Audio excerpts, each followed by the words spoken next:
Knowledge-based conversations are some of my favorite ways to gain information. Today on the show, we have Sharlean Windus joining us to talk about oracle cards, tarot cards, and pendulums. Now, these are all different types of divination tools, which there are many more outside of this. But divination tools are ways that we can help talk to our spirits, talk to our guides, and really start to trust our intuition that we have within ourselves. Really excited about this conversation. We'll see you on the other side. All right, welcome back to our show. Today, joining me is a new friend, Miss Sharlean Windus. So I was introduced to Sharlean from a friend of mine who I've had on the show once, and who is just a dear and amazing friend of mine, Miss Hannah Talbot. So Hannah introduced me to Sharlean over via text and through social media. And so Sharlean, the reason why I brought her in today is to talk about tarot, oracle, pendulums, all of these beautiful metaphysical arts that I'm not that familiar with. These are all also practices of divination of some sort. So divination tools can also include the I Ching or different, like, reading tea leaves, things like that. And so Sharlean is a healing arts practitioner and ceremonialist, among many other things. I think she whittled down like a paragraph's worth of things to this 4-word kind of title here. But I think that's the hardest thing to do when you're in just this kind of realm, is like trying to put a title on the things that you kind of do. Like for myself, I'm a yoga teacher, a sound healing practitioner, a Reiki master, podcast host, like all these things. So like, I don't know what there is like a title that says this is what Adam does. So even on my business card now, it just says Adam Real, and just has my email address and my phone number. It's like, if you want something from me, just email me and I'll figure out if there's something I can do. So thank you so much for joining me. Thank you for having me. Oh my God. It's so true what you just said. I'm just giggling over here because it's constant transformation and evolution. And so one week you're this, and the next week you're this, and the next week you're this. Mm-hmm. Yep. I'm tired. I don't even want to update my website anymore. It's so much work. Yeah, I know. I know. Like for today, for example, I've changed hats 3 times already. I was a yoga teacher this morning, and then I was a private instructor this afternoon, right before you, and now I'm a podcast host. And then later today, after this is done, I get to be a chauffeur for my friend's kid. Yep. Like, how do you put that on a business card? That's it. That's the energetic spiritual development realm. Definitely. Well, thank you so much for being here. These divination tools are something that it's so special to me to know that there are so many different types of divination tools, that one is not always the right one. And that it's finding the ones that you're drawn to, and just kind of starting with that. And so when I first started my journey through energy work, and that was when I was first told that, hey, as you start to dip toes into energy work, different types of modalities might reach out to you and say, hey, Adam, you might like what we have. Mm-hmm. And that definitely happened. And I was telling you this downstairs, is either Reiki 1 or Reiki 2 with Hannah.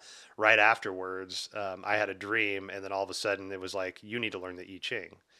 And that has been a huge journey for me. I mean, I kind of knew of the I Ching beforehand, but never knew like the intricacies of it. The process of finding your answer takes me still over an hour. I literally, like, I sit there and I have all my things, and I get my space set up and the incense, and I ask my questions, and I play the sticks and do the stuff. And it's so beautiful. It's such an intimate moment to be that connected with your question, the desire to find the truest answer for that question, and to know, and I didn't know this in the beginning, but to know now that it's my guides that are helping me find that question through this divination tool. Absolutely. That's such a beautiful connection. And so with oracle, tarot, pendulums, things like that, it's a very similar kind of modality in the broad spectrum. Yeah, I mean, any divination tool can call to you once you've sort of been awakened energetically. And yeah, I favor I found that I favor Oracle because there's such a vast variety of artists and authors and energies that come through the decks that are being created. Yeah. And working with those different energies. And also there's a variety of answers and sort of guidance and illumination with thousands of Oracle decks, being published. Right. Yeah. And I love pendulums for sure, for the same reason that there's a variety of types of pendulums. There's a variety of energies that you can work with through the pendulum, but they're all really just conduits of spirit. So it's sort of about finding what matches what's the key to your energy frame, Right. and what is calling to you. And some of that stuff I think might be past life too, when you all of a sudden know how to do something that's not even anything remotely what you would know. Right. Yes, definitely. Things like that, they kind of click back on. But also I think,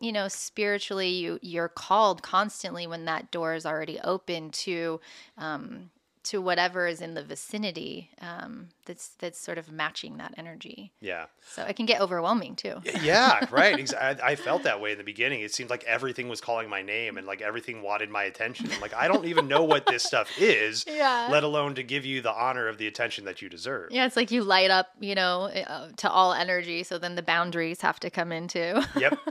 Yeah, definitely. When I first started looking at the oracle cards and always having the book by so I can reference it, I don't think one of the things I realized, and which I definitely realize now, is that it's training your intuition also.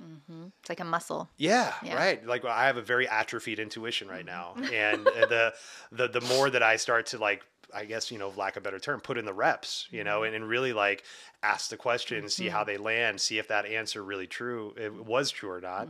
And then, saying, okay, cool. That intuitive feeling felt right, or that intuitive feeling might have been a little off. How do I adjust that? Yeah. The more you practice, the better you get with the intuitive channel. And I think people get discouraged sometimes because of that. And also they expect, sort of psychics or people that are experts in this field to be correct 100% of the time. Right. And energy is very fluid and changes constantly. And so I'm kind of not a fan of like future information, even though we might be able to access it because there's free will and things can change all the time. And then all of a sudden they're calling you 6 months later saying, well, that's not what happened, and it's like, well, that was the course at the time, know? Yeah. And there's just like, and people wanting proof or whatever the thing is. And it's like, that's not really what it's for. It's there for guidance and illumination and to sort of support you as a confidant, that team of spiritual, your spiritual team. And it comes through the cards or the pendulums or the tarot or the I Ching, Right. And so it's really about developing that rapport and that relationship to those energy lines rather than being accurate or right. Yes, thank you for that. That was when I first started practicing Reiki on paying clients. When we first get attuned, we practice on our family, our pets, our friends. And I remember one of the first paying clients that I had. It was somebody that I wasn't too familiar with, and they were referred to me by a friend. And when I did the intake session with them, it was initially it was like, okay, so I want you to talk to my guides. I want you to get information as to the answer of this question. And I'm like, okay, I'm not a channel. I don't have my clairs yet, or if at all. So I just, but as hard as it was for me to be honest with that person and be like, that's not where I'm at as a practitioner, I also didn't want to lie to this person. We end up having a great session, and I see this person regularly now. But to your point, I think there is a lot of that where we have this expectation, or there's this expectation put on us to hear the things, to see the spirits, and to be, like you said, right. Right. And there's no right or wrong when it comes to this stuff. It's the path, like you said, the path that you're walking, and your path can get changed really easily, and that would change the whole reading of whatever kind of whatever divination tool you used. Right, and we're holding space when we're doing Reiki, and so, or any kind of energy healing or any kind of work in this field. And so when you're holding space, you don't have an expectation except for the highest good. And so sometimes they can come in with one agenda, but that is just not what the priority is that's coming through. That would be most beneficial for them. Or also to assume that that Reiki is that, that's not really Reiki. Right. not, Exactly. not traditional Reiki. I mean, and now it's expected that everyone that does that should have all these intuitive powers. Yeah, definitely. And, I have quite a bit of intuitive channeling going on myself, but not everybody has access to that or has built that yet, or discovered it or awakened to that, and been able to actually train that and enhance that. But that doesn't mean that the Reiki wouldn't be amazing, Definitely. or the space holding. Definitely. And for our practitioners out there that might have those questions asked to them and might not be at the point, if it ever, to have those senses gifted to them, don't feel discouraged. Please continue practicing in the modality that makes you feel correct. Absolutely. We already have enough of like imposter syndrome that happens when we start to step into these gifts. And I can, again, speak from personal experience, but I felt for the longest time like I'm just standing above this person pantomiming things. I'm just, there it is. I'm making shapes with my hands. I'm putting things on stuff, right? But then after, and I have this part of my body, my shadow self, I call it corporate Adam. We talked about the ego downstairs a little bit. So this is the shadow side of my ego, is corporate Adam. Yep. And corporate Adam, I would hear him in my ear and he would say, having fun pantomiming over that person. Adam, why don't you put some shoes on? You haven't put shoes on in a couple of days. You can put some shoes on and go get a real job. And I'd be like, shut up, corporate Adam. I'm doing good. And it's just this battle I'd have in myself in my head. And the entire time I'm like, I'm second guessing myself. I'm like, I'm not really doing it. Gosh, I hope this person feels something, but I don't even feel it. But then afterwards I would get just great feedback. It's like, oh my God, this was great. This is what I felt. This is what I was feeling. This is what I was sensing. And I'm like, if you're able to get out of your own way, exactly, then that happens. Exactly. It's like if you just get out of the way and leave it in the power of the divine or your higher self or your spirit team, it's like you're no longer in control of the session. Yep. And that's a big learning in the beginning. Yeah. And to realize that you're facilitating, you're holding that to allow that to happen, and then everything magical happens. Yeah. I think the biggest piece of advice that I got that I finally landed and made me feel better was that I am not your healer. You are the healer. I'm just helping you find the tools to heal yourself. I will hold the space. I will give you the tools. I will make sure that you're safe in this space. But outside of that, I can't do the legwork. I can't run this race for you. Right. But I can definitely give you the tools and hold the space for you to find that healing journey. I love transformative homework. That's like my favorite thing in an energy healing session that I like to give. But I think, empowerment. It's empowering everyone to know, like, you actually have the access to this. You have the wisdom internally. And we're just here to facilitate that for you. Definitely. And with you. Love that. Well, so let's talk about your path with Oracle cards. How did that kind of jump into your pathway? Yeah, it was after I was attuned to Reiki. And so beautiful. Yeah, it was and I ended up getting, I can't even remember what brought me to get my first deck, but I actually got an Affirmerator deck as my first deck, which I actually work with as an Oracle deck. Okay. And it was a Chris Carr, Karr, I think is her last name. All right. I'm familiar with the name. And I just loved the artwork and the energy, and I could just feel her energy through this deck. And it was really a very simple deck, and I was really in love with it. And it just, every time I pulled one, it was just, exactly what I needed to hear or what my client needed to hear. And then I was like, okay, I really, really like this tool. This is an amazing tool. And so I started exploring more, and now I teach Oracle card classes, and Beautiful. I have, 50 something decks for class purposes. I like to say that it's for class purposes. But yeah, I love, it's sort of like, I don't know, people collect things, and Oracle decks are one of those things that I just love the energy of. So, and they're so unique. The art is so unique on them. We have 3 Oracle decks on our desk right now that are in front of us. And each one is so unique and different in their own rights. And I love them all. The one that I've finally chose that I've settled on is a shamanic Oracle deck. And one of the reasons why I chose this one was that, I think we talked about this a little bit earlier, but a lot of times with Oracle cards, it can be all like the fluffy and the happy and everything's good and this is your spirit animal and things. I chose this one because they read inverted cards, and that inverted card usually has some more of like hey, you need to watch out for this kind of thing. It's not everything's sunshine and roses and stuff like that. And that's, I appreciate that honesty. you know, and with our paths in life, you know, taken from the Buddhist mentality of life, you know, everything, you know, there's sorrow. And when you recognize that there's sorrow, it makes the happiness that much better. Yeah, the But duality. exactly. I love that deck. I love Colette Baron Reed, and Mm, I also have that deck, and I agree. cool. It's like got the shadow and the light, so you don't just get a fluffy reading, Definitely. which is nice, but it doesn't really give you the real duality of life. And so I like the decks that have that. And then I like the fluffy decks to add like little, you know, sort of blessings on the top. Yeah, definitely. Monica, my girlfriend, does a lot of women's circles and things like that, and I think she'll use more of that style deck, you know, in those group ritual settings, right? Because you know, when you're in a group setting, it's always nice to have more positive, you know, vibes going on. The shadow stuff that can come up if you're not ready to do that kind. If that group setting is not that kind of a work setting, Right. right? Yeah, let's keep everything light. You don't want everyone leaving crying. That's the first time that happened to me. I did an oracle card party at a friend's house, Okay. and I knew some of the people, I didn't know others, and they were having like karaoke and they were drinking, and they had like a room set up for me, and it was like the first time that I had like ventured out and done, you know, a full party, and everyone left my room crying. And I was like, I think I ruined the party. Like dropping truth bombs back there. Yeah, I was just like, you guys should probably stop drinking. You might want to like get some water and let's do some breath work. You know, I was like, and I didn't expect that to come out, but that is just sort of, it got really deep and intense with each person. And I'm also a medium, and so some passed on loved ones were coming through, and it just got really emotional. I think that people expect, or even I was expecting, for it to be sort of a fun, entertaining evening. Yeah. And everyone's sobbing. And I was like, okay, I'm going to have to do a little bit more around my container and my intention setting, and also warn them that this isn't like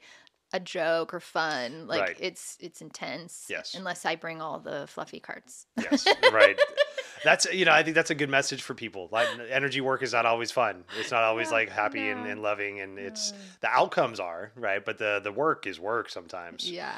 And do you really want to know? You know, do you really want to know your shit right now? Yeah. At this party. Yeah. Right. Exactly. I've made that personal decision myself too, to not do energy work around alcohol. Yes. That was a big one. We went on a couple camping trips after getting attuned, and you know, like people like, hey, let's do Reiki. I'm like, yeah, let's do Reiki. 5 beers in, like, oh, this isn't going to work for anybody. Not for me, who I was drinking at the time, not for the person who was drinking at the time. Like, it's just not good. Definite no. Yeah. Plant medicines, I'll skirt the line a couple times. You know, it's every once in a while plant medicines, depending on which plant medicines they are. But alcohol, fermented medicines, I got to just leave alone. Well, like, one of my teachers says they call it spirits for a reason. Right. Yes. Like, and so you can really be kind of taken over when you're under the influence, especially when you're a channel. And so that can lead to having to pay someone to clean and clear you off. Right. Right. And fix the problem. Yeah, I noticed for myself when I stopped drinking a couple years back that my gifts really manifested and started to pop up. It was almost like a thankful, like, thank you, Adam, for stop drinking, because there's these things that we wanted you to play with that you can't play with when you're drinking. So it's your choice, though. Sort of puts you in the alignment of not having that fun, that sort of bliss is ignorance fun anymore. Right. And so, you know, that's kind of the hard part of this path. It's like, I went to my doctor once because after I was attuned to Reiki and some other things, I couldn't drink anymore. And I started having like these weird convulsions, kind of an anxiety response to alcohol. Okay. And I went in and I was like, can you help me drink again? I don't know. And she's like, what? I've never heard such a thing. And I was just like, something's going on. And, you know, and then I finally realized, it's just the higher I attune to my energy, the more my body says this just doesn't work for you. Right. And it's like, because I'm not in the driver's seat. I'm not in control. I'm not feeling my feelings. You know, it's nice to have that break once in a while. Right, but yeah, I don't drink anymore. Yeah. So. I think that's an important message. Like, anything can be medicine in the right dosages, but also you have to listen to your body. And like, for me, my body liked fermented medicines way too much, and it was not a medicine anymore. It was definitely an intoxicant. And so, you know, and that was for me, that I had to make that choice. I either listen to what my body is telling me and my consciousness is telling me by saying, hey, you got bigger plans than what this is offering you, or I can listen to what my ego says. And my ego was like, woo, let's fucking do it. you know, and the ego's like, all right, now the ego's sad and pouting in the corner, but my higher self is like doing the little Macarena and shit. Yeah, you like, know? woohoo, we won one. We're doing enough, exactly. Yeah. For now. Like, oh, still a daily battle. Good Lord. Oh man. Well, I What- love oracle cards for all of the reasons. It helps you stay in alignment of being not that intoxicated or choosing those choices too, because you can have access to information on your healing. And sometimes we reach for alcohol and things like that because we need healing. Right. And so I like Oracle for that reason too, because we can access it through the Oracle. I love that. Yeah. Beautiful. Thank you for that statement. Yeah. Hell yeah. So for you, with your practice with Oracle, for your own personal practice, not, you know, helping others find their messages, do you have a daily practice with Oracle? You know, I used to, very avid daily practice. After the kids came along and my business and my Patreon. Oh, there you go. Yeah. All you the know, things. all these other things. It was like, oh, okay, I will go to cards now whenever I need to have support, like added support. So I used to do a daily pull every morning as part of like my intention setting practice. And then I would do pulls, you know, anytime I had to go into a meeting or anything that required me to sort of get grounded and in my foundation of my energy, I would pull and say, what am I heading into? Like, what's the energy I should bring to this space? You know, things like that. And so now, yeah, I work with it only when I feel intuitively like I'm drawn to. And so the other day, well, actually, it was right after I emailed you. Okay. I had a massive spiritual download to start my own podcast. Yeah. And so, but in doing that, I couldn't figure out the name. And so I pulled out all my decks and I asked, you know, my team, like, hey, what is the energy that I should hold space for here? And what should I name this for? And I had, you know, 15 card spread going and they all were kind of the same thing.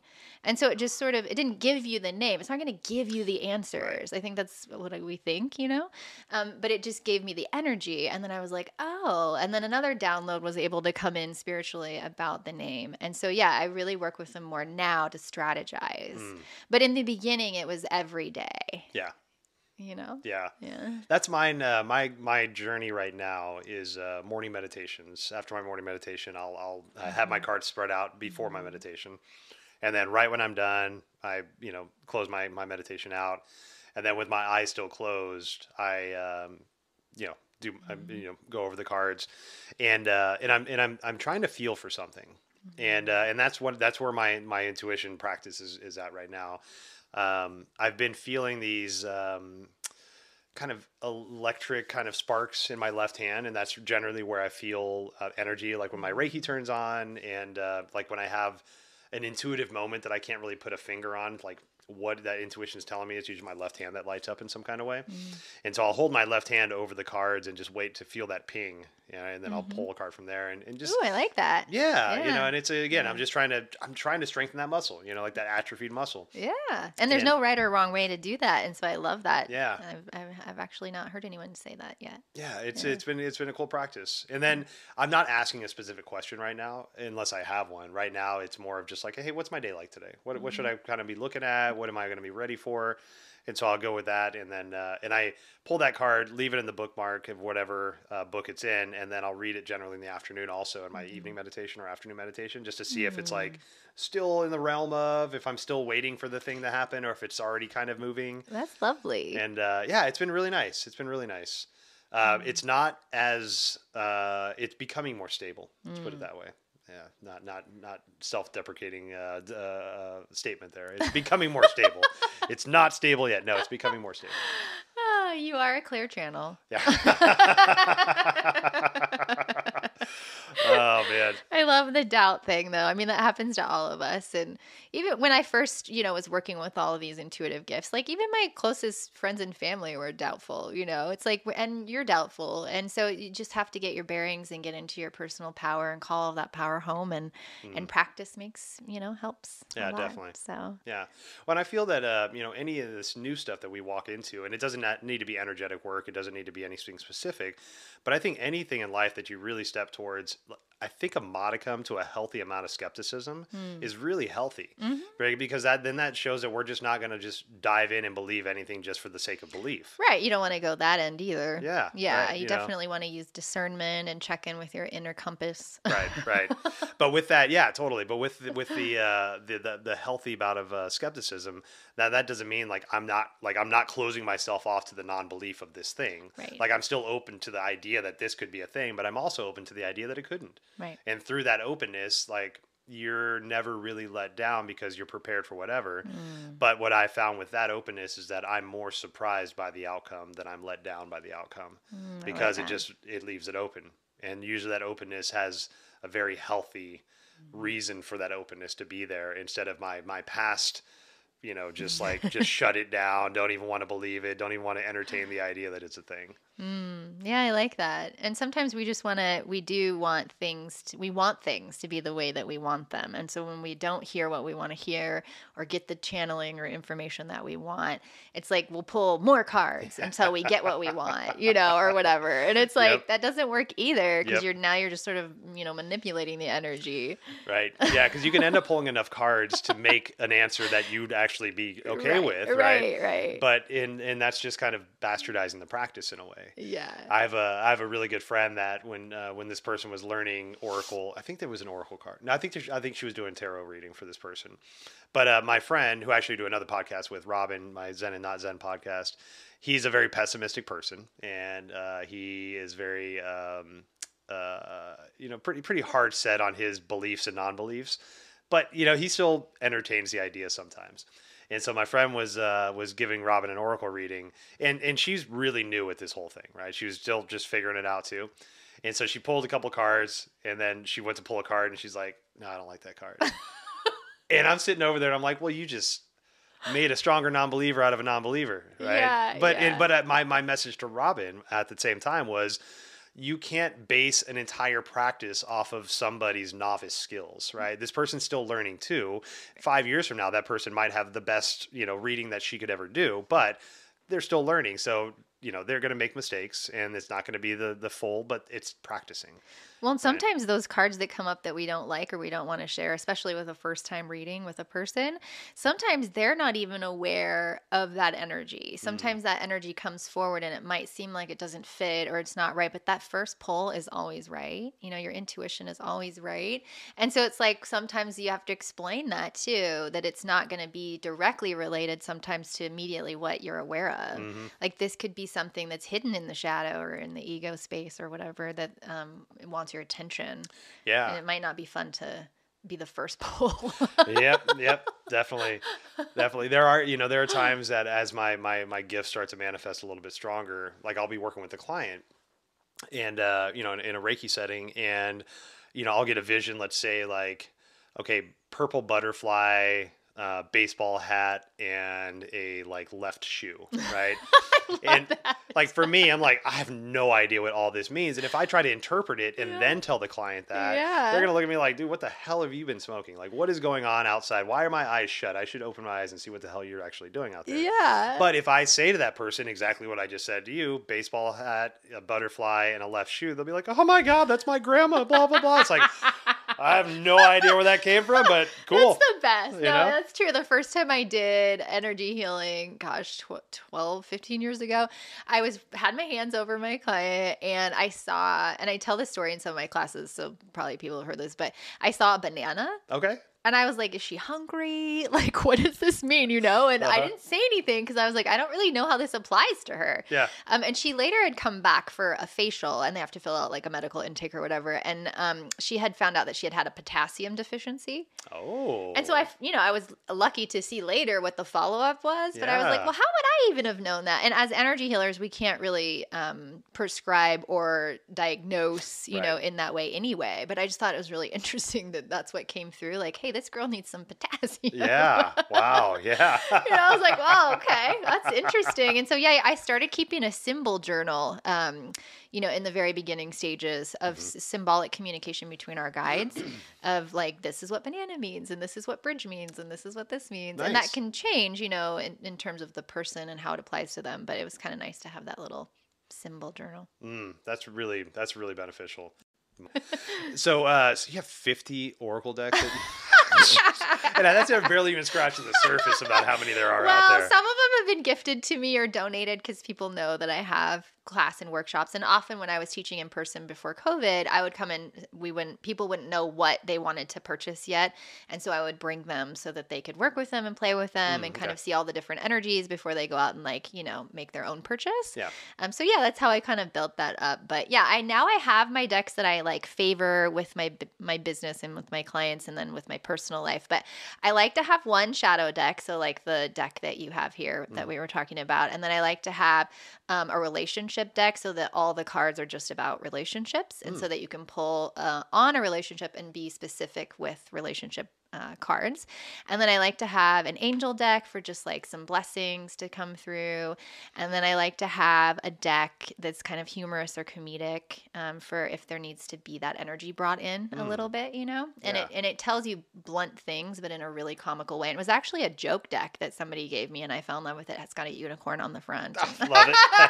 Yeah, like I like this deck. I'm going to bring it to my sessions because it's so great. And then I have some decks, like I have a moon deck that is really great with the undercurrent of our emotions. And so I'll pull from that for that. And then I've got goddess decks that are more about empowerment. And so when you sit with someone or yourself, it's like what energy is matching up and with their energy right now that needs to be. So I kind of wait to listen to these decks to talk to me or light up or say, pick me, So I kind of have them all there and I'll be like, okay, here's the energies that we're going for and the ones that want to come out to the surface today. So beautiful. Yeah. And then again, that's like that strengthens your intuition. Every time you sit down with a client, your intuition's taking over. Yeah. Oh, I love that. Yeah. I never thought about that. The working with the Oracle decks like that. Yeah. I work with sound bowls in the very similar way.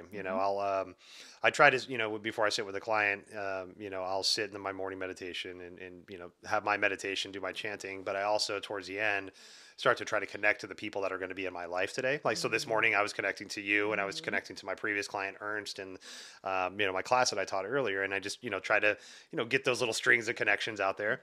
And, and I'll do that with my clients and I'll get some things like, okay, like say this client today wants some tuning fork work. Okay, cool. So I'll have that in my head when we sit down for our intake, but I still let the intake drive.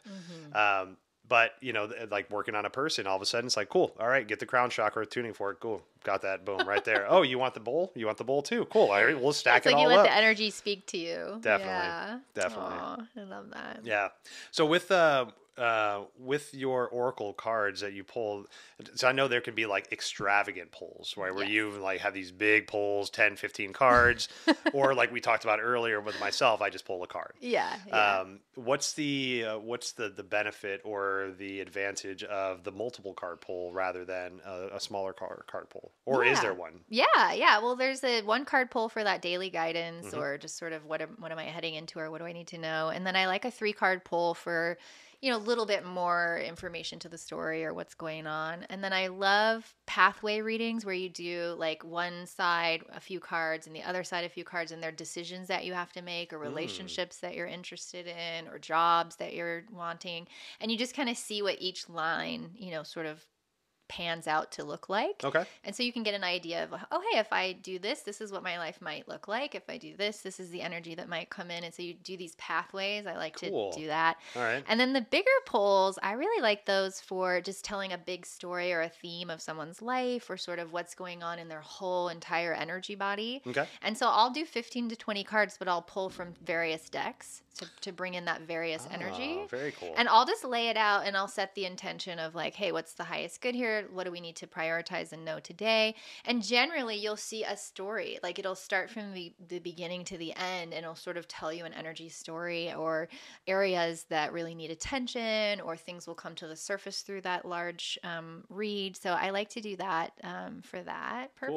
Cool. Yeah. Wow. Yeah. And we can do relationship readings. Like, one side is this person, one side is you, and let's see how compatible you are. And through the Oracle we'll sort of illuminate that. Wow. Yeah. And it's no like, hey, don't date this person or whatever. Right, yeah. It's never like that. It's like, oh, okay, here's growth opportunities. Here's where you'll be challenged. Here's where, that kind of a thing. Right on. Yeah. So when you pull from multiple decks, are you familiar enough with the decks that you can see the cards and be like, okay, that's what this means, that's what this means, or do you still use the booklets at times? I still sometimes use my booklets, but the way that I work is I will look at the cards, like the themes, the colors, the symbols, the artistry, and just kind of notice what that's bringing up in my own clear senses and intuition. And sometimes I'll share that, sometimes I won't. It sort of depends on, the client or the reading. And then I will look at the overall picture of sort of what the cards are painting, and then I'll reach for the book if I feel like I need more. Gotcha. And so sometimes I love how the book, it always matches up. It's not literal. And here's the other thing is like, you'll do a reading and you'll read the thing and they'll think it's literal. And it's like, actually, this is not literal at all. It's very fluid, And so I'll read something and then I'll interpret it and it'll come out as a completely different sort of broader picture than just sort of what the booklet says or even what I'm lighting up to. And so I do like looking at both to create a much broader reading. Yeah. Yeah. I've only recently started what you were saying about noticing similarities between the cards. Like if you, let's say, if you're working with tarot and you pull the death card, maybe in the back of that death card there's like a little butterfly. Right. And then you notice that butterfly, I've seen that butterfly before. And that's also in this other card, the Pentacles card that you pulled or some sort. It's like, so maybe I'm not so caught up on the death of the death card, but I'm looking at the nuances that are similar between the other cards. And that was, I never really put that into play. And again, like, the answers come to us as we start to really dive into it and unpack this stuff. Yeah.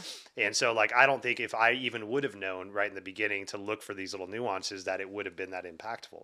Yeah. But having the opportunity now to sit with these decks and to connect with them, pull multiple cards for, months at a time, and then start seeing the nuances, it's like, ooh, yeah, I recognize you back there, little butterfly. Where have I seen you before? Yeah. And sometimes our spiritual team or our energy, that divine energy comes through in whatever way. It can be on a billboard or through the music on the radio or through your cards or the symbolism. And so it's sort of tracking and kind of paying attention all the time to that is kind of fun too. Yeah, that's those synchronicities. They once you tap in, that can be kind of jarring at first to There's a guy, his name's Dr. Kirby Surprise, and he's written a couple books on synchronicity. He's a clinical psychiatrist and has done a lot of his thesis work on synchronicities, and he works with a lot of clinically patients in like clinical psychological breaks, right? And what he's finding is a lot of times it's overactive synchronicities that they don't understand how they're being manipulated and how they're working with them. And so they see that as God talking to them. When you're walking down the street and you're like, oh, what should I eat for lunch today? And all of a sudden you pass by an open radio, and it says, hey, Adam, have you tried Taco Bell today? And it's like, what the hell? What is it? Sometimes it is that direct. Exactly. You can kind of feel like you're living in an Alice in Wonderland when you start cranking all these things up. Totally. And then you got to calibrate it all. That's where I'm at right now. Is just trying to turn it down because it's comical now. Like I'm watching TV or something and I'm like, wow, that's right. And then the TV was like, oh, that's right. And I'm like, what is it? Why did you just say what I just said? Yeah. Like, we have no context of this, but it's so comical to see how. Not easily, but how succinct it can sync up. Yes. Just without even really trying once your energies are in that level. Correct. Yeah. And so, so it's a good practice of that. Like, I'm not as important as I think I am. I'm not as important as I think I am. It's talking to everybody. I'm just listening really well. Yeah.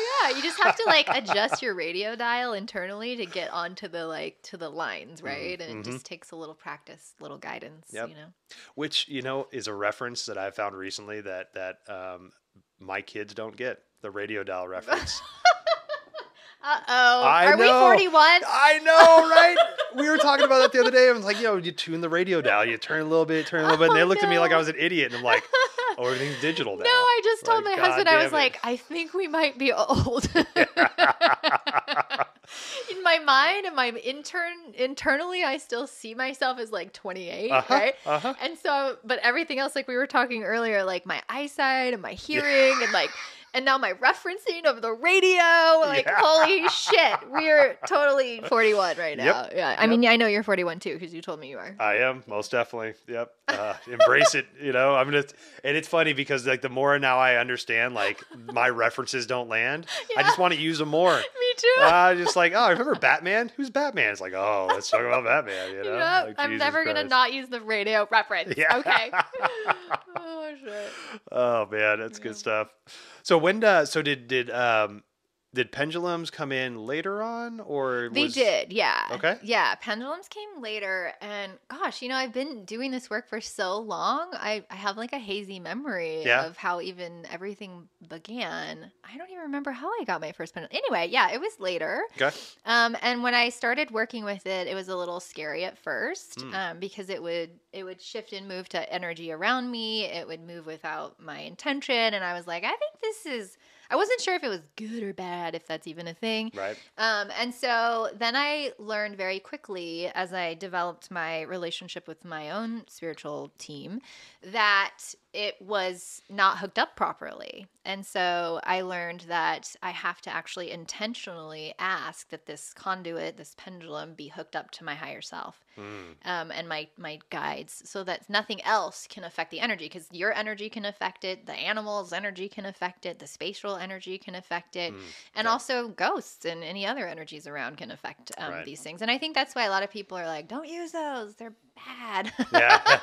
Like Ouija boards and shit. Yeah, totally. And it's like, no, actually everything is a sacred conduit or a tool if worked with in that regard and in that reverence and with that respect and honoring and carefulness and boundaries and proper setup and things like that. And it's not a toy, and it's not something to be to do for curiosity. Right. It's to be used in a way that is intentional and for purpose. And purposeful for your servicing, yourself or your community or your others. And that's how I view it. That's my personal. I'll just say that's my personal opinion. Yep. And that's how I view it. And so after I did that, everything worked properly with it. How did you correct the anchor? What did you call it? The anchoring? Yeah, like the spiritual anchoring of it. Yeah, so hooking it up. And so I did a higher self sort of guided visualization, which I actually published on Insight Timer. There's a Meet Your Higher Self is on Insight Timer. Oh, you're on Insight Timer? Yeah. Oh, fancy. Very cool. Yeah, so you can go on there and you can do that little meditation and hook up your pendulum, but you just hold your pendulum to your heart while you're going through the higher self sort of hookup. And if you're already hooked up to your higher self, you can just deepen that connection. And then you just ask the pendulum, may I work with you in this way? Permission. And generally you'll get a yes. It's very rare that you would get a no, but then you ask the higher self to connect to it. So I just do this visualization of a cord of light kind of coming into my heart and anchoring, and then attaching then internally to my pendulum. And then I set the intention, like I don't want any information or energy running through this that is not for my highest self, for the highest good. And so I say that intention every time I work with it too, even though it's already hooked up, because we can get detached from our higher self if we have car accidents or surgeries or traumatic relationship issues, things like that. We can bump off of our higher self. Okay. And so I just constantly am checking to make sure that I'm connected, and even small stuff can knock us out of that alignment. Yeah. And then making sure that we clear our pendulums properly energetically before and after use, so that we're not doing like transference of energies. That just keeps the efficacy of the reading accurate. Okay. What do you recommend for the cleansing in betweens? I personally love herbal smoke clearing. I find it really grounding and effective. But you can also use sound. You can work with the sun. You can leave it out overnight in the sun. You can work with like selenite, like a little selenite slab, like a rectangle. It kind of has an osmosis cleansing to it. Cool. Yeah, those are like my 3-4 top clearings.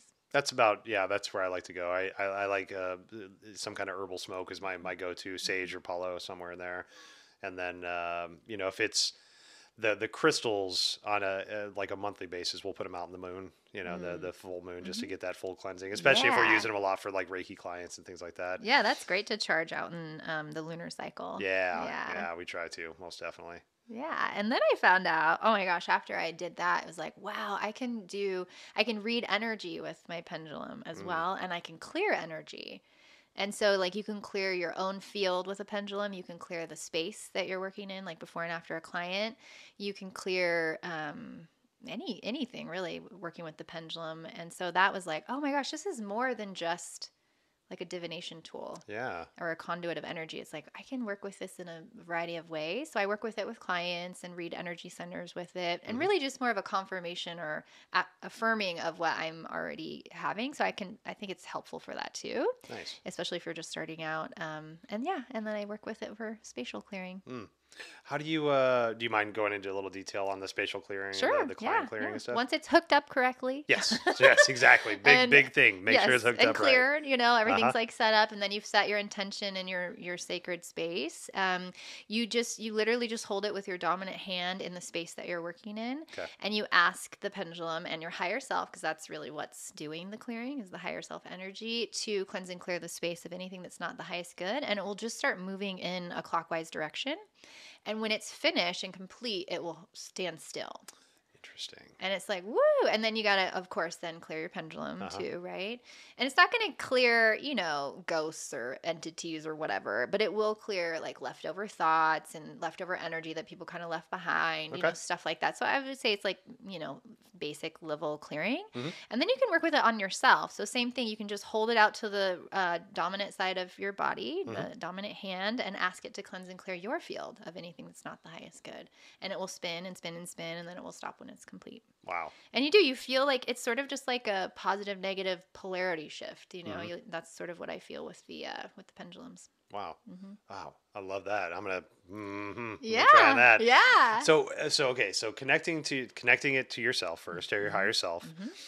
After you connect it to your higher self, because like I said, I have a pendulum. I just don't use it. It's always something that just keeps whispering to me. Just back of the head. It's like, do you remember? Don't forget you got a pendulum back there, man.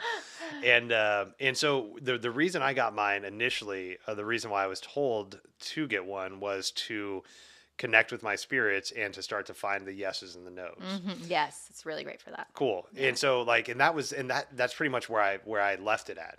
That my information as far as like what a pendulum would be. So is that also part of that anchoring to your higher self? Okay. Big time. Right. Yeah. If it's not hooked up to your higher self, which is sort of the all-knowing divine piece of you, right?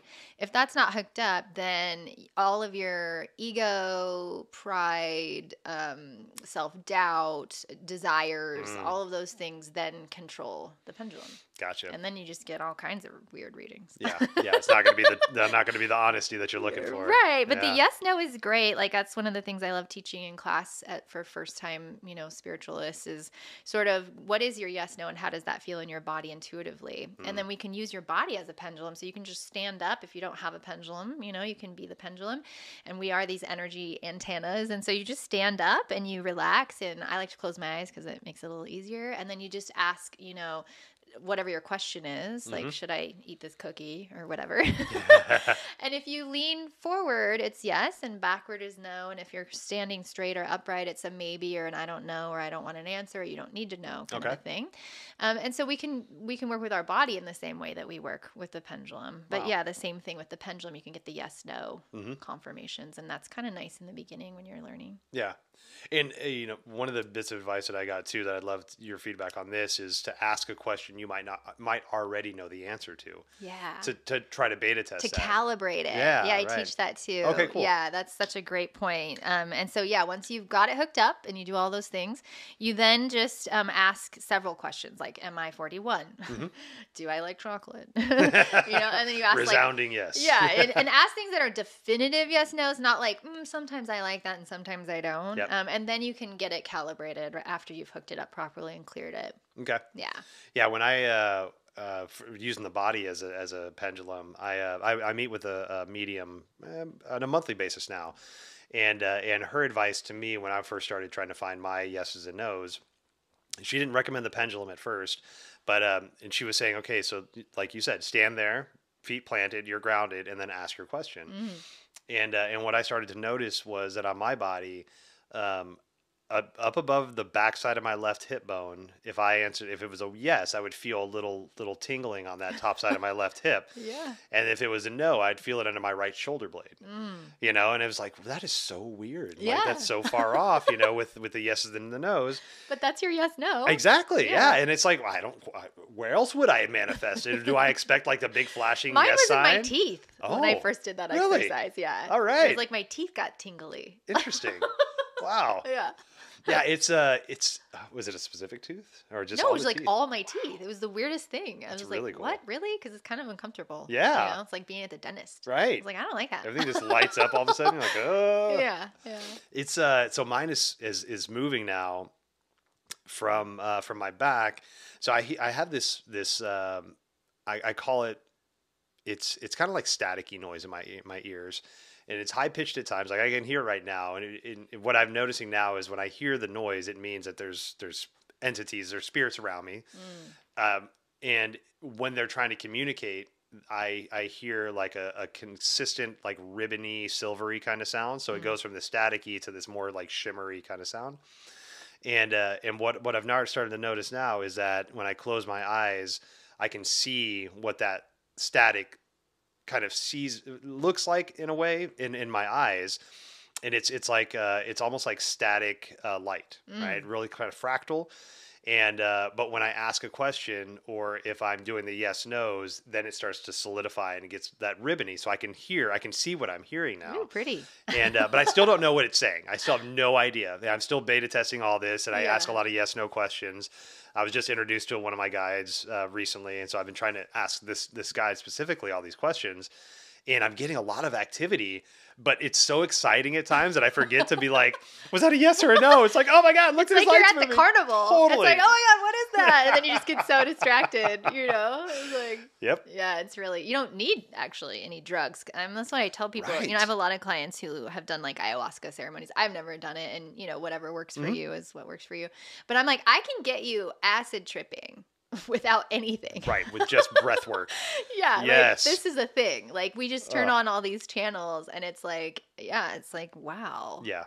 Yep. We have a breathwork gentleman named Cameron. He's been on this podcast a couple times, and he does classes down at Bliss over in Monroe. And when I'm talking about, you know, we do the announcements, hey, this is coming up, and I make a joke about it, but I'm like so serious. Like if you want the farthest, like you can go so deep with something as simple as breath work. Yeah. Like deeper than I've ever been on any hallucinogenics and any plant medicine journeys, anything like that, with your own breath, just sitting there breathing in a different way.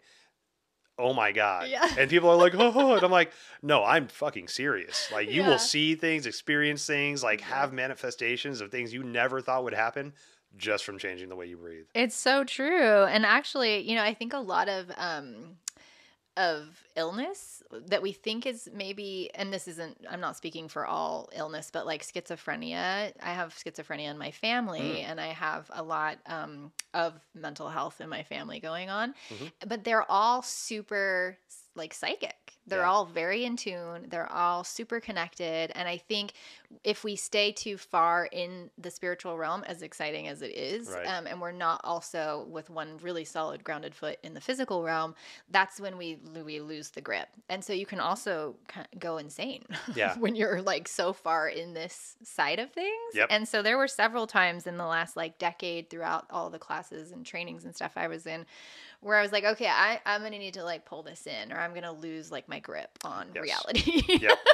And that's, yes. And then embodiment came into the picture and I was like, oh yeah, I got to do that. Yeah. I guess I've never really done that, you know? And so, yeah, it just kind of changes the course of things. But yeah, for a minute, I actually saw this was like a pivotal moment. I was giving a facial and I was sitting in my spa room and the wall to the lobby from our wall, like kind of disappeared. And I could like see through the wall. And I started to panic. I couldn't breathe. I was Okay. like, what is going on? I didn't feel my chair. Like and I mean, I was just at work, Yeah. doing like, I wasn't even doing an energy healing.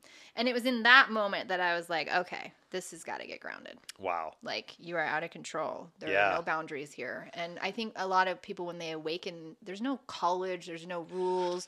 Like, you just like, wee! There's just like, the platters are everywhere. And it's It can get kind of weird out there. yeah. So most just definitely. really finding that anchoring again. And, Yeah. that was very helpful. Yeah. Oh my God, that's great advice. My in finding community that you can talk to people about this stuff too. Community, yes. That's a huge That was a one. big one. Gosh, man, Where you I don't felt sound like crazy. Oh my God. Once I found a community, I'm like, I'm not the crazy one. Oh my God, Yeah. we're all crazy Like, in our own rights. is anyone actually crazy? I kind of feel like we're just all reading energy in different ways, Exactly. Yeah. And that's a beautiful point, because as ostracized as we can feel sometimes with this energetic work, we're all reading energies. We all say trust your gut. We all have these intuitive like comments that we make that are intuitive, but they've become so common in our vernacular that we don't really see them as that. Yeah. I talk about this a bit on the podcast, but in the past, I grew up in Houston, in Texas, and in the South, like intuition was not something that we wanted to explore. It was a very feminine type thing.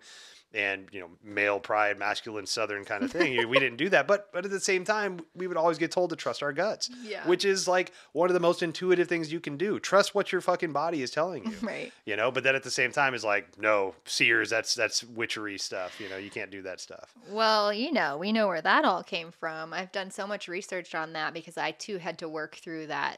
I was like afraid to tell anyone what I was doing. And I actually did have one friend kind of say that Satan was taking over and I was like, what? All right. And my life was going so well and everything was coming in alignment and I was so happy. And I was thinking to myself, if that comment was true, wouldn't my life suck? Right. Like, wouldn't things be really bad right now and not be so heartfelt and in alignment? Like, so I know there's no validity to that or I would be feeling that, right. And I thought, okay, this is just a projection. But if you look, I don't know how long ago, but before Christianity and religion came, it was like all we had was the stars and the sun and the moon, and we didn't have electricity or any of these things. And so we had to be very connected to our gut and we had to be very connected to the seasons and the environment we were in because it was our survival. Right. And like then what, midwives and people serving tea are now witches. It's like, who's going to deliver the babies if they stoned all these people or drowned them or whatever they did to them? And I just think it's so fascinating that intuition is feared. Yes. By the masses, and also that fear is in the history is still very much ingrained in all of us. Mm-hmm. And so going in and doing healing work on your own lineage and on the things that have happened in your own space in time can be really helpful to that, and to be able to be confident and not be subjected to those projections, and also this historic ancestral energy that we're carrying, because pretty much anyone has someone that was persecuted for this. Right. And like scientists being murdered, like, it's like, what? That we're discovering more of this kind of stuff, I don't even know what the proper term is, but yeah, it's kind of wild. No, it is. It is. And, like you were talking about schizophrenia earlier. Back in the days of kings and queens and courts and things like that, these people that had these, what we call now disabilities, were on those kings' courts. Mm-hmm. Those were the seers. Those were the people that would give the kings and the queens advice because they had the connection to the world that those people didn't. Mm-hmm. And the other thing that I found out recently, which is really interesting, I thought was really interesting, was, and this just shows how much clout even people back then that had no idea of what nature held put their understanding in nature, right?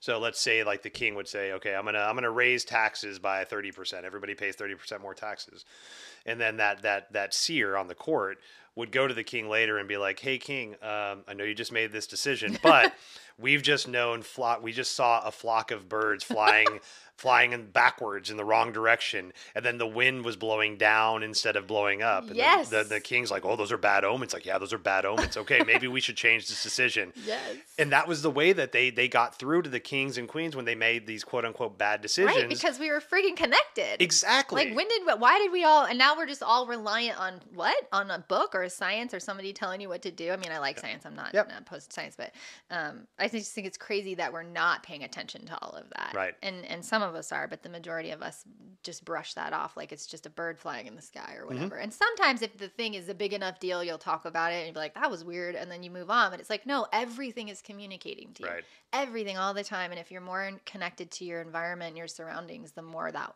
you notice and the more that happens. It's so true. Yep.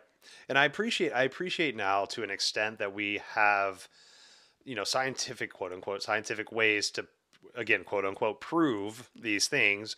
But I also love the magicalness of it. Right, you'll never discover the mystery. Exactly. That's why it's called the mystery. Yes. And the more we dial into it, I love this, is the more we dial into it, like let's take quantum physics, for example. I know like a scotch, and that's like a tenth of a scotch of anything about quantum physics. Yeah. But the things that I do know is that the more zeroed in, the smaller we get on these things, the more they're not doing what we think they should supposed to be doing. Right? It's like if you look at this molecule that's supposed to be, let's say, a chair, right? But then you dial in, you zoom in on this molecule, it's supposed to be a chair, and it's like doing the hokey pokey, and you're like, oh wait, it's looking at me now. Look, I'm a chair. Right? It's like when we're not looking at it, it's doing whatever the hell it wants, but when we look at it, it does what we think it's supposed to do. Yeah. That's weird to me. Yeah. And that's beautiful that we don't understand that. Yeah. There has to be, there needs to be, say that again. Yeah. This is like the best medicine of this whole show right now. Like, you really need to trust the mystery, allow the mystery, and remember that you'll never know it all. Yes. And you'll never get to know. And be okay with that. So love it. Just get with that. Yep. I can't remember the name of the documentary, but it was about schizophrenia. Okay. And I just saw it recently. I wish I could remember the name. Anyway, the whole thing was about indigenous shamans being the schizophrenics. Like they're in those communities that if you had those qualities, you were deemed like the village shaman. And I was like, oh my God, like I really feel like our indigenous know best. I do. On everything. Right. And it's like we're all indigenous to somewhere if you trace yourself way back. But the indigenous that are here, it's like, why aren't we talking to them and listening to them about mental health and about all of these things? Because they know, man. They do. They do. And they embraced it. Yeah. Like look at anxiety, for example. Like, anxiety isn't just new. Like it might be stronger now because of the way we live our lives, but it's been around forever. But, back in the tribal days, the person with anxiety was put on the top of the mountain to be the lookout because they could notice the smallest blade of grass moving. Good. Exactly. Hypervigilance. Exactly. There was always a purpose, Oh, I love this. Can we just change the way mental health right now? Can we just like start a whole new system? I really hope so. I really hope so. Monica, my girlfriend, worked at some behavioral health hospitals doing yoga for trauma and things like that. And she would just come home every day, so uplifted, but also so crushed to see, the type of care or the lack of care these folks were getting, and the broad brushstroke care of just like, here's your Dixie cup full of pills, go over there and just be in a coma for a little bit. Right. Here's a towel for your drool that you can't control. Well, God, I saw another documentary. It was about the Amazon, I think, the indigenous in the Amazon, and how they do energy work for every time you have a physical issue too. Okay. So like if you break your leg, they fix the break and then they fix the energy. It's like in tandem, but it's like part of the lifestyle. Yeah. It's not something that you ever skimp on. And you learn to talk to the plants by using your intuition, not by a book or, something telling you. Right. And so, I just think, wow. That's beautiful. I've started meditating with plants recently just to try to get their energetic properties and just to see if I'm because I love plants. Plants are all over my house. I got a little jungle in here. Yeah, I like it. And but everything has its own medicinal property in its own right, and so I can't remember which the botanist I was listening to, but there was an herbalist botanist on a podcast, the Ben Greenfield podcast, and he was talking about that. He's like, if you have a question about the plant that you have in your house or anywhere, sit with it, ask it. Yeah, and it talks back. Exactly, everything talks. That's the biggest thing. Like people come to me and they're like, man, I really want to connect with my guides. Cool. Have you said hi to them yet? Have you tried to reach out to them? Have you made the connection? No. Okay. Well, I know you might feel weird doing it in the beginning, just say hi, just to nobody or to That's anybody. my favorite exercise to tell a new person. You know, I'm like, just go sit with the plant or the tree. It's like, I'm serious. And then ask it if it'll talk to you, invite it, you know, and then wait. And they're like, what? Yeah. Yeah, it's kind of amazing. It is. Yeah. It is. The first guy that I talked to, I went on a shamanic journey, and the woman leading me through it, you know, it was a beautiful experience, and I got to this moment, and I said hi, and I heard a hi back, and I said hello, and I heard a hello back, and I was like, okay, interesting. I'm like getting this echo kind of thing, and it was in my own voice, and but when I started to think more about it, it was kind of like sonar, right? It would ping and then get back to me. Ooh, cool. And so, and then we pulled ourselves out. It was the first journey that I took, so I wanted to just, you know, dip a toe and come back out. You know, I had the rattle just to make sure I had the talisman to come back to. And when I came back and I was talking to my medium about it, we were talking, and I was like, well, I said hello, but all I heard was my echo. And then I thought about it, I'm like, no, I heard the answer. Because I said hello, of course they're going to say hello back. Yeah. I wasn't asking detailed enough questions to like for me to differentiate like that was my higher self or that was my but elder. You're right. It comes back in your own thought and voice, but it's like sonar. That's a great way to put it. Yeah, it was really cool. It was a nice aha moment for me because in that moment when I was doing it, I felt like I was doing it wrong, right? And again, like we just went over, you can't do it wrong. No. I was getting the answers. I was putting the questions out for. Hi, hey, yeah, hello. Like, okay, cool. Like, what's 2 + 2? 4. There's your answer, right? Yeah. It's like, come on, ask different questions, Adam. That's on me. That's not on them. Well, you know, it's like beginning plant talk. You know. Yep. Yeah, totally. Oh man. That's funny. So with so. I'm loving this divination talk. Like I could just like riff on this forever. Me too. So we've talked about pendulums, we've talked about oracle, and you also dabble with tarot a little bit. I do. Okay. Yeah. Mm-hmm. And so how does tarot kind of fit in with the divination tools that you're currently working with? You know, the first time I found tarot, I was like, I don't like this energy. Like I felt like I didn't have a match to it, and I couldn't figure out why. And so I prefer Oracle, but in that initiatory process, I discovered that tarot has, you know, all the shadowy cards in there. Right. And so it can be, and it can be kind of dark feeling a little bit, right?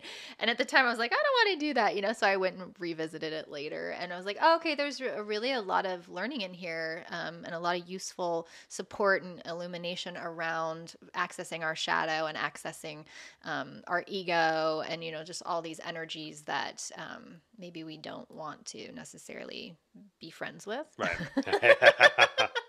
And so that kind of drew me in, but then I still gravitated towards Oracle until I really studied the archetypes in the tarot and discovered that we all cycle through all of the 21 archetypes throughout our lives, and each of us are born with one archetype, and so it can give you kind of a soul framework, kind of like astrology or human design, but within the tarot. And then we also have growth cycle archetypes each year based on our birthday and the year that we're in, and that can tell us like what that whole year of energy might be in terms of like what's coming our way, growth opportunities, what to brace and prepare for. And I kind of will take my tarot archetype growth cycle and an oracle reading and my pendulum and make decisions like, should we buy a house in this region? Should, you know, is it the highest good, you know, to do A, B, or C, and then sort of look at all of those things. And if they're not in alignment, it doesn't mean you can't do them or that bad things will happen. It just means that it'll be bumpy, it'll be harder, there'll be more challenges, you know, stuff like that. So it's not really, I don't really work with it all in like being the end all to my decisions. Okay. You know, I don't take that and go, okay, now we're not going to buy that house. I just go, oh, okay, that just means things are going to get a little sticky, like, you know, whatever, we can still do it if we want to, or we wait until April when things look like they lighten up a lot. Okay, right on. So just using it as like just adding to the tools of like, how do I make a decision? These are all the things I like to use. Then a support team. Like we have, you know, hopefully you have therapy or a counselor, and hopefully you have a community and a friend group, and hopefully some family, trusted family, but you also have this whole spiritual team that we can have as confidants and therapists and to be our support network. and that's just lovely because that's always solid and unconditional no matter what. And as humans, we're just not. Yeah. Right. Yeah. And so I love having that as my support line for mostly it sounds like mostly I'm really into it for decision making these days. Yeah. Right. Yeah. but I've worked with it a lot in different ways as well. So Nice. yeah. With and is there a way to do tarot, kind of like what we were talking about with Oracle, where you can do like a small pull or a big pull? Yeah, absolutely. Okay. Same thing. I work with Oracle spreads in the exact same way I would work in tarot. Okay. Although I never singularly use tarot. So I'll pull tarot in to sprinkle in with my Oracle, or I'll work on an archetype and then pull on that with Oracle. Okay. And so yeah, I'm not a soul tarot person. Yeah, right. I mean, I love that the modalities are able to be intertwined like that. Yeah. And seemingly unique to the person that's finding the ways they intertwine. Yeah. Yeah. I think that's a lot of what excites me about human design is that it seems like it's a smattering of like all of the things. Yeah. Like you got I Ching in there, you got the hexagrams and the trigrams from the I Ching, you got astrology in there, you got like tarot, and like it's like I don't even know where to begin. Yeah, like it's overwhelming to me. Yeah, it's a lot. Well, and then if you look at what are your human design, what is your astrology, sun and moon and rising, and then what is your tarot archetype, you can really paint like a soul map picture. You know, it's kind of beautiful if you're able to do it in a grounded way. Yeah. You know. Yeah. With archetypes, that's something that I'm newly starting to discover and to really get into, and the archetypes that I were drawn to at first were the masculine archetypes, and mainly to understand if I'm living in that toxic area, in the shadow area of the archetypes. Yeah, way to check yourself. Yeah. You know, because a lot of the masculinity that is being regularly portrayed out there is kind of the toxic masculinity, like the toxic king. You know, we don't have a lot of representations of, you know, the honorable king. And there's a lot of good that can come from positive masculine archetypes, but there's just so many negativities out there around them. So that's been my path with trying to, you know, just dip a toe in and try to figure out where my shadows lie and where the negativity lies with me. Yeah, and how to be the king that deserves the queen. Right. Yeah, definitely. Not just like the patriarchal king of just like the iron fist kind of guy, you know. Well, I was telling my therapist about something, you know, partner related, and I said I want to treat him like my king, you know. I said, and she's like, "Well, is he acting like your king?" Fair. And I was like, "Oh, good point." Yeah. Never thought of that. Yeah. So yeah, I love the archetypes for that reason too. Yeah. Do you work with all 21? Was it 21 you said archetypes? Only if it's my growth cycle, you know, like my birth card is the High Priestess, which is kind of interesting, and it is all about intuition and spiritual path. And then the growth cycles, you know, if you're heading into the death growth cycle year, which can be a scary card when someone sees that, it's like, oh my God, am I going to die? Am I going to get an illness? No, it's the rebirth and release of patterns or cycles, and it's going to be intense, you know, things like that. Or if you're heading into, you know, the sun, it's like, woohoo! You know, this year is going to be great. Yeah. Not that the other year isn't great, but those are difficult years. They're harder. Yeah. Than some of the other archetypes. And then when I'm working with a client, it's like, if you know what your birth archetype is, then we can really take that foundation and really sort of assess and address the sessions around that energy so that we can really develop that. And where are you in that development? Have you embraced this archetype yet? Have you learned the lessons? You know, where are you at on that alignment? Or have you just awakened to the fact that you're this archetype, you know? Right. And each step of that is important in that process. I think, you know, for myself, sometimes I get hung up in, you know, that self-loathing of like, why didn't I know this sooner? Why didn't I have this? Or Me why too. haven't I feel like I wasted the first 20 years of my life. Totally. Yes, definitely. You know, as soon as I found yoga, I'm like, what did I do with my life until now? What the hell have I been doing? Yeah. But, you know, we got to go through the shit that we go through. We got to have those moments of like despair and all these negative things that happen, even positive things, to know that we're walking the path that we're truly meant to walk. Yeah, and it's normal. One of my teachers said once that it's normal to cry 5 times a day. And I was like, I'm a double sun, double fire Aries. I don't cry. I don't even cry at funerals. I was like, what are you talking about? And she's like, but even when you're deeply moved, like let's say you're moved by the sunset, it's normal to get a tear. And so to really get comfortable with the fact that all of that movement or that sadness isn't always negative sadness either, or grief, but also that duality can exist, like that you can be happy and sad. Right. And that they should be married, really. And that's balance. You teach a lot of this divination stuff on a regular basis. And are there new kind of tools that you're learning or looking towards, or kind of make their way into your peripheral?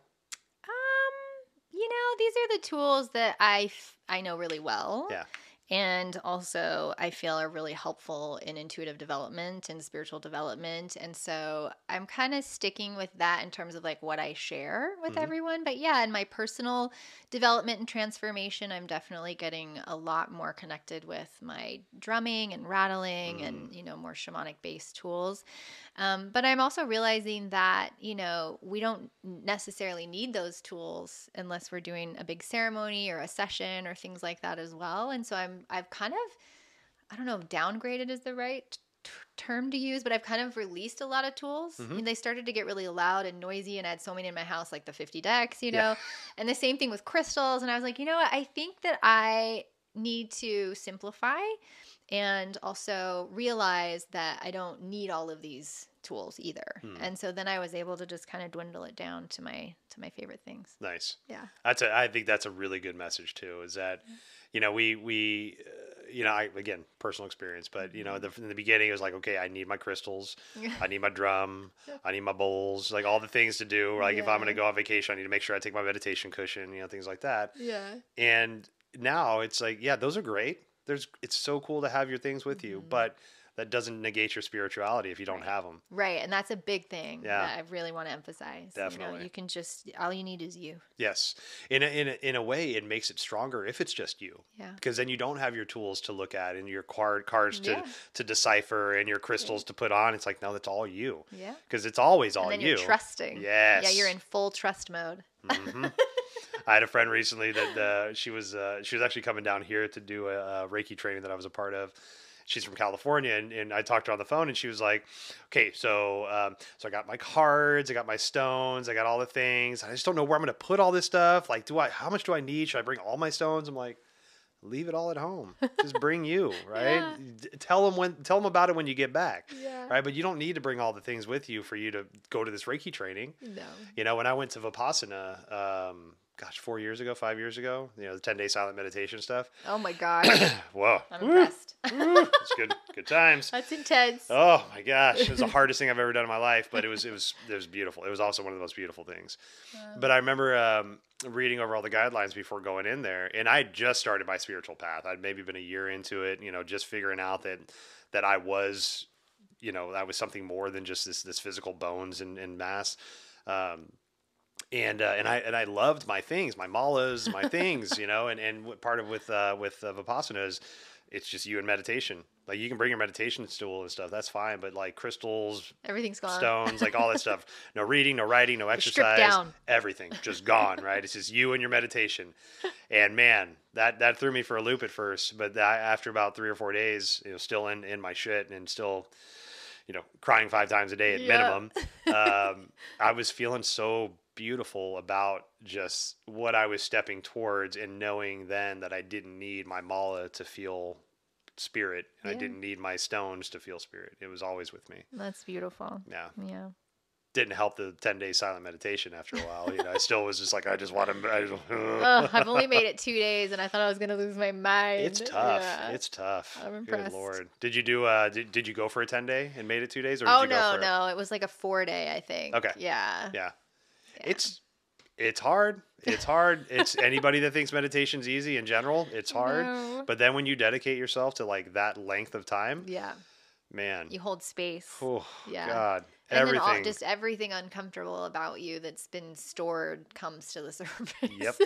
Everything I thought So I you better dealt have with in some life. like something plan for afterwards to like, like a nice ritual bath or Yeah. Uh-huh. a way to help you release all that. Definitely. Gosh, man. That was a beautiful experience. I'll probably do it again. I don't know if I'll do it as strict as Vipassana, Yeah. but I like the idea of the silent meditation, but some about the strictness of that style. Yeah. I think there's different modalities out there that give you a little more freedom.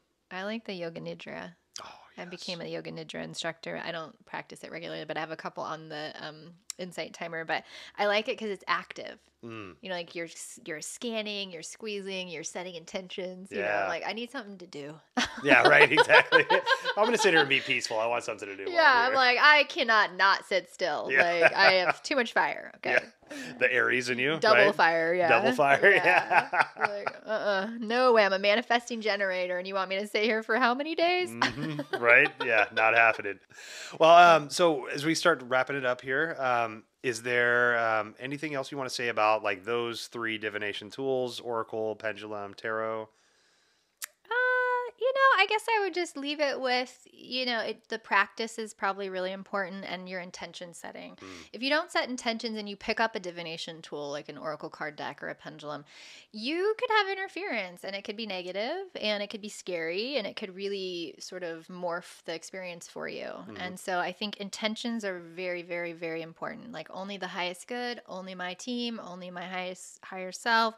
And that this is for a purpose, not for, just I want to find out what team is going to win the game, or Right. whatever. Nothing like that, because when we start doing that, we're letting ego interfere into the accuracy and efficacy of the readings, and also the sacredness and the reverence and the respect of the facilitation of this energy too, because this is divine facilitation. So, Yeah. Yeah. That's beautiful. That's a great, great message. And then for you, you've talked about the classes that you hold to teach these divination tools, the podcast that you're doing now, which is I'm so excited about. I can't believe it. You're on Insight Timer. I mean, you so many cool things. So like, take a moment, talk about yourself. What you got going on? Yeah. Well, so I'm taking the rest of winter. Well, I thought I was taking the rest of winter to kind of incubate and rest. But this like podcast thing came about literally a week ago and just developed all of a sudden at once. And so it's called Flowering Daydream Podcast. Beautiful. And there's only one episode out right now, but I've got another one coming next week. And then I do have classes on Udemy, online classes. I went on Udemy. It's a free app that you can download and then classes cost or whatever, but they're really inexpensive. And I was really torn with whether or not to put content on there. And it's like $10 or $15 a class, a lot of the times. And I do have a lot of classes on there. And I think I like that it's accessible, an accessible amount, right? Versus like, oh, if you want to come see me in person, class is $200, right. And so it just makes it accessible and also reaches people in other parts of the world.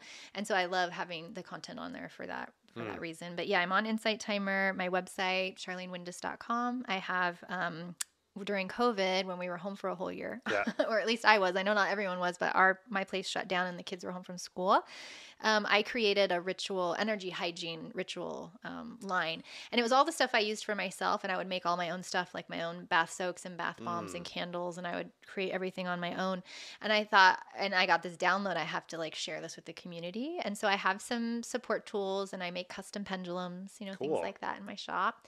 So yeah, and I don't have any classes on the calendar. I quit teaching Reiki, so I'm no longer teaching Reiki. Okay. And I think that that's evolving more into it shifted from Reiki to just so much universal energy healing that it was no longer Reiki. Yep. And so I just felt like I couldn't call it that anymore or teach it that. It just didn't feel authentic to Reiki. Okay. And so I'm figuring out what I'm going to do with that in terms of trainings. But I used to offer the Oracle card classes like by themselves, and now I'm or pendulums, and now I'm thinking about like a program where all of that's integrated into like universal energy healing. So we'll see where it goes. Well, keep me posted on universal energy healing because I love the just the broad modalities of that, and I think that would be something that I'm very interested in. Yeah. So please keep me posted on that. Okay, will do. Yeah, specifically. And I wish you so much luck with your podcast. Thank you. And I offered it downstairs, but if I can be of any help at all, like please let me know. I love the content that you're putting out there, and I think the more content like that, I think that's what we need. We need those opportunities to learn about the stuff that we might hear about on a TV show or might think about in a yoga studio, and like I don't know where to go to find the answers to that stuff. Like this is where it's at. My podcast, your podcast, there's so many beautiful like modalities out there to get you information that you're looking for. Thank you so much. Yeah. Well, I wish you all the best in all that you do, and I'm so thankful that you joined me today. Thank you. And I want to have you back on because your spiritual hygiene. That my favorite topic ever. I can't believe. Yeah, I wrote that down too. I'm like, got to get to that, but we didn't get to that. But I'm going to have you back because I want to talk about that so much. I could talk for months on that. Awesome. Well, we're going to set that up. Thank you. Thank you so much. We'll see you next time. Bye. Thank you so much for spending time with Sharlean and I. Starting to learn a little bit more about the divination tools that are at your disposal. We'll leave a lot of links and information in the show notes so you can get a hold of us if there's anything that we can do to help. Contact info for Sharlean and the many trainings and the websites that she hosts. And if you have any questions, reach out to us. You know where to find us. Emails will be in the show notes. If you like what we're doing, please subscribe to the podcast and share it if you can. We'll see you next time. Obeisance and love to you all.